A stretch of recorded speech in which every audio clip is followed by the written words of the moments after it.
Hello friends, मैं हूं आपकी प्यारी सी सखी और आप सभी का स्वागत करती हूं मेरे यूट्यूब चैनल में प्रीतिका किचन #123 में। आज आप सभी के लिए मैं लेकर आई हूं बच्चों की मनपसंद एकदम बेकरी से भी अच्छी होममेड स्टाइल बिस्किट की रेसिपी, जो कि बहुत लाजवाब लगती है बनने के बाद, बहुत टेस्टी लगती है और जिसकी रेसिपी को बनाना बहुत ज़्यादा सिंपल और इजी भी है। इस बिस्किट के खास्तापन का तो आप देख ही सकते हैं कि कितने खास्ता ये बिस्किट बनकर तैयार हुए हैं और आप चाहे तो इसे हफ्तों तक इस बिस्किट को स्टोर करके रख सकते हैं।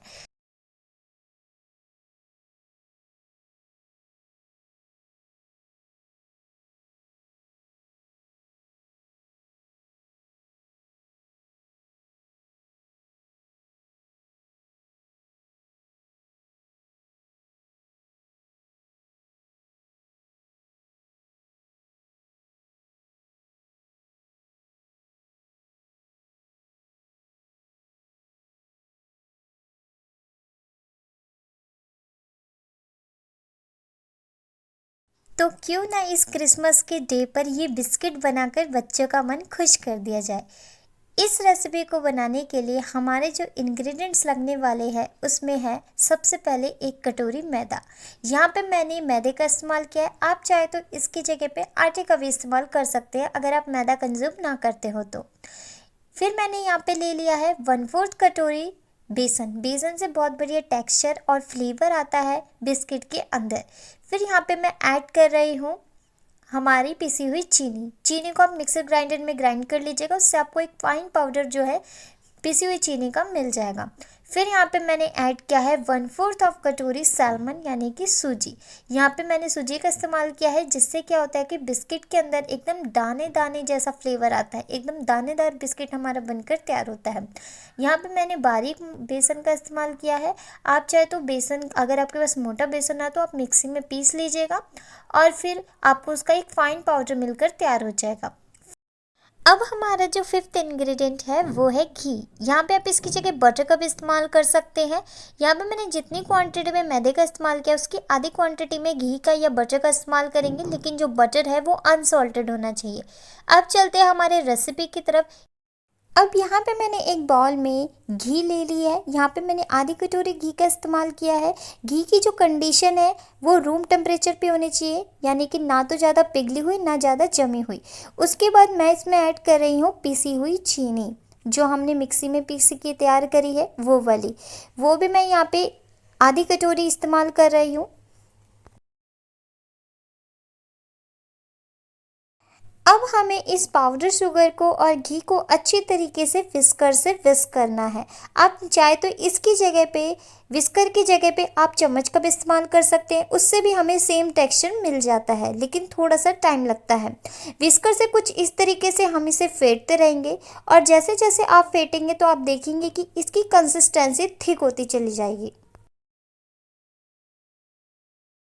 ये देखिए, मैंने लगभग 2 से 3 मिनट ही फेंटा होगा और इसकी कंसिस्टेंसी कितनी थिक हो गई है और इसकी क्वांटिटी भी कितनी ज़्यादा बढ़ गई है। इसी तरीके से हमें फेंटना है जब तक इसकी कंडीशन इस तरीके की नहीं हो जाए, इस फॉर्म में ये मिक्सचर हमारा बनकर तैयार ना हो जाए, तब तक हमें इसे फेंटना है। और आपको लगभग कम से कम 4 से 5 मिनट लगेंगे और ये अच्छे से फिट के तैयार हो जाएगा। अब इसके बाद जो भी इंग्रेडिएंट मैं इसमें ऐड करने वाली हूँ वो मैं छान कर डालने वाली हूँ, क्योंकि कुछ कुछ ग्रेनुअल्स जो होते हैं इनमें रह जाते हैं, जो कि बिस्किट में जब लगते हैं तो खाने में उतने अच्छे नहीं लगते, वो दिक्कत पैदा करते हैं। ये देखिए, ये वही पार्टिकल होते हैं जो बाद में मुंह में लगते बिस्किट खाते समय तो टेस्ट खराब कर देते हैं। इसी तरीके से मैं बेसन वगैरह को भी अच्छी तरीके से छान लूँगी।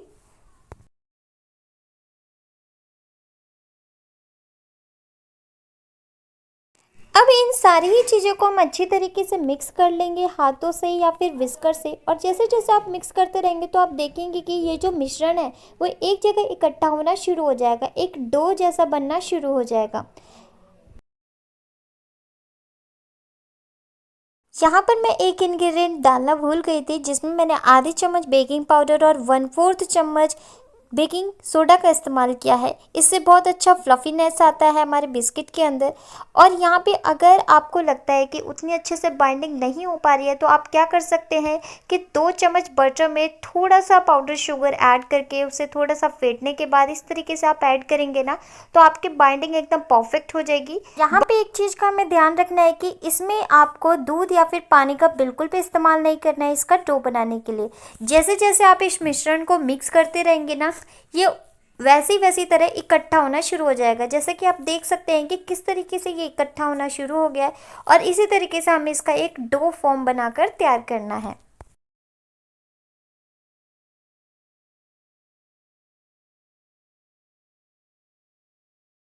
मुझे करीबन 5 मिनट लगे होंगे और हमारा ये परफेक्ट सा डो बनकर हो गया है तैयार। कितना सॉफ्ट लग रहा है ना। मैं इसे आपको इसे अंदर से भी दिखाती हूँ। ये देखिए कुछ इस तरीके से ये डो बनता है। अब हम बनाएंगे इससे बिस्किट के अलग अलग शेप्स। तो चलिए शुरू करते अब हमारे नेक्स्ट स्टेप पे।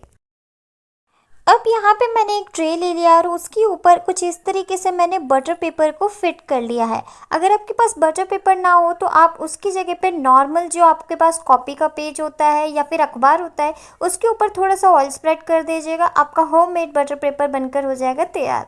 उसके बाद ताकि मेरे सारे ही बिस्किट की शेप एकदम सेम साइज़ के बने इसलिए मैं यहाँ पर एक चम्मच का इस्तेमाल कर रही हूँ। चम्मच के नाप के अकॉर्डिंग मैंने यहाँ पे जो हमारा डो है वो ले लिया है और उसे कुछ इस तरीके से मैंने एक सर्कुलर शेप दे दी है। इसको शेप देना बहुत ही ज़्यादा आसान है। आप इसे चाहे तो किसी भी शेप में बना सकते हैं, सर्कुलर, राउंड में या फिर रेक्टेंगुलर, इस किसी भी शेप में बना सकते हैं। बहुत बढ़िया बनकर तैयार होते हैं ये।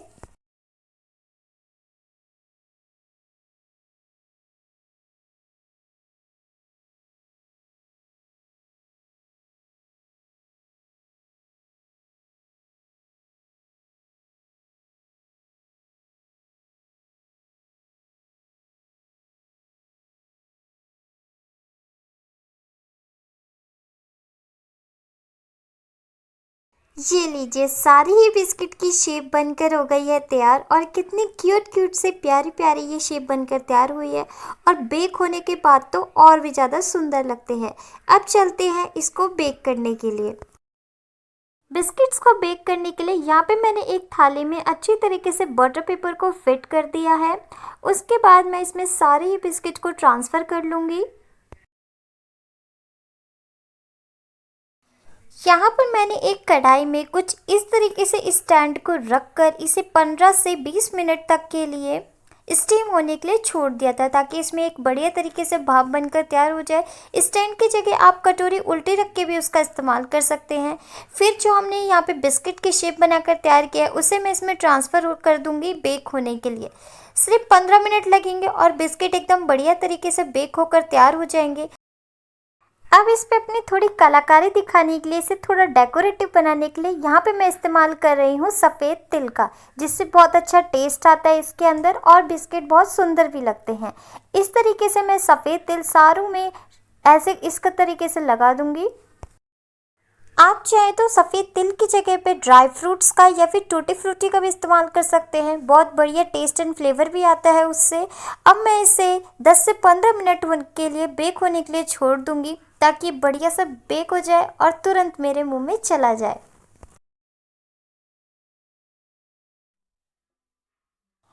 10 मिनट हो चुके हैं। अब देखते हैं हमारे बिस्किट की कंडीशन। ये देखिए कितने फूल गए हैं और कितना बढ़िया ये बनकर तैयार हुए हैं। आप देख सकते हैं कि इसके नीचे कितना सुनहरा कलर आ गया है। बस यही स्टेज है कि अब इसे हम हमारे होममेड स्टीमर में से निकाल लेंगे और इसे थोड़ी देर के लिए ठंडा होने के लिए छोड़ देंगे।